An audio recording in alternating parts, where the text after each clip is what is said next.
Assalamu alaikum. This is me Zilal Ahmed, your O levels Islamiat instructor. O levels के result जो है वो finally out हो चुके हैं और सबसे पहले I would like to congratulate दो स्टूडेंट्स जिनके ग्रेड्स बहुत अच्छे आए. तुम सबको बहुत बहुत मुबारक हो, तुम्हारी फैमिलीज को बहुत बहुत मुबारक हो. लेकिन आज मैं मुखातिब हूँ उन स्टूडेंट से जिनके रिजल्ट्स को लेके कुछ ग्रीवियंसेस हैं. मैं कुछ चीज़ें डिस्कस करना चाहता हूँ और आइंदा के लिए जो एग्जाम्स के हवाले से तुम्हारी जो अप्रोच होनी चाहिए वो मैं बताना चाहता हूँ. सबसे पहले हम इस चीज़ को डिस्कस करते हैं कि क्या गलतियां हो सकती हैं स्टूडेंट से जिनकी वजह से उनका ग्रेड अच्छा ना आया हो या फिर बिलो एक्सपेक्टेशन आया हो. नंबर 1, अक्सर स्टूडेंट्स बहुत ज़्यादा हेविली डिपेंडेंट होते हैं इवनिंग ट्यूशन्स पर और मॉर्निंग में वो स्कूल जा रहे होते हैं और वो घर जाके सेल्फ स्टडी नहीं करते. ये एक बहुत बड़ा इशू है.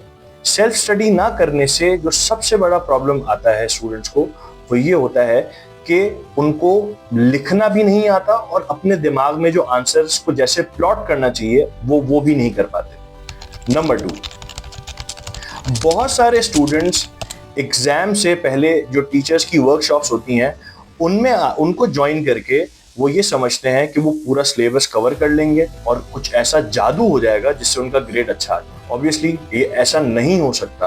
वर्कशॉप्स उन लोगों के लिए होती हैं जो पूरा साल पढ़ते हैं और वो एक क्विक रीकैप चाहते हैं पूरे सिलेबस का कम वक्त के अंदर.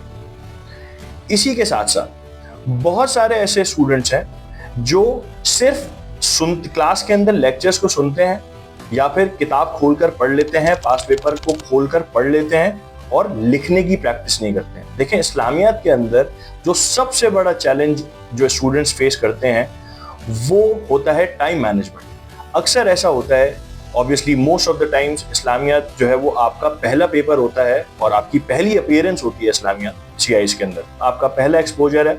आप जब इस्लामियात के एग्जाम में अपेयर होते हैं और जब आप अपने आंसर्स को लिखना शुरू करते हैं तो आपको ये ख्याल ही नहीं रहता कि मुझे कितनी देर लग चुकी है और मेरे पास अब बाकी क्वेश्चंस को अटेम्प्ट करने के लिए कितना वक्त रह गया, जिसकी वजह से अक्सर स्टूडेंट्स जो है वो सफ़र करते हैं और वो अपना पेपर कंप्लीट ही नहीं कर पाते. एक और बात जो मेरे हिसाब से स्टूडेंट्स के साथ हो सकता है कि ऐसा भी हुआ, अक्सर स्टूडेंट्स एग्जाम के प्रेशर में आकर क्वेश्चन को सही से अंडरस्टैंड ही नहीं करते कि क्वेश्चन में एग्जामिनर ने पूछा क्या है और अपने आंसर को सिर्फ एक वर्ड के बुनियाद के ऊपर, फॉर एग्जाम्पल अगर कोई बच्चा इस्लामियात में हजरत अली रज़ी अल्लाह तआला अन्हु की कैलिफेट के बारे में क्वेश्चन है, what were the consequences of Hazrat Usman murder, तो हजरत उस्मान के मर्डर के कॉन्सिक्वेंसेस हजरत अली ने फेस किए होंगे. बच्चों ने देखा कि उसमें हजरत उस्मान लिखा हुआ है और आंसर लिखना शुरू कर दिया, ये जाने बगैर कि क्वेश्चन में एग्जामिनर पूछ क्या रहा था.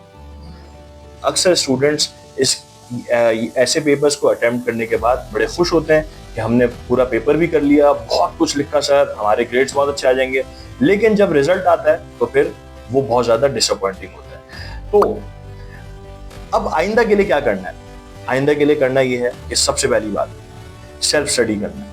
हम ट्यूशन के अलावा, स्कूल के अलावा अलग से अपने टाइम टेबल में पढ़ाई के लिए वक्त को मुख्तस करें और उसमें हम रोजाना की बेसिस पे सब्जेक्ट्स डिसाइड करके और टॉपिक्स भी डिसाइड करके उनको स्टडी करें. नंबर 2, हम लिखने की प्रैक्टिस करें. अक्सर ऑब्वियसली हमें ओ लेवल्स के अंदर तमाम सब्जेक्ट्स जो है वो इंग्लिश लैंग्वेज में रिस्पॉन्ड करना होता है और हम नेचुरली सोचते उर्दू में हैं, उसको इंग्लिश में ट्रांसलेट करते हैं और उसके बाद हम लिखते हैं, जो हमारा राइटिंग का प्रोसेस होता है.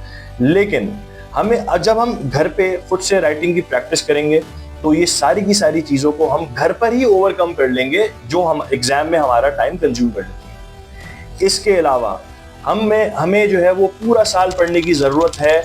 जब हम पूरा साल पढ़ते हैं उसके बाद जब हम वर्कशॉप ज्वाइन करते हैं किसी भी टीचर की, तब जाके हमें फ़ायदा होता है. तो मैं उम्मीद करता हूँ कि ये वीडियो आप सबको पसंद आएगी और इस वीडियो को एक एडवाइस के तौर पे आप कंसीडर करेंगे. Thank you so much.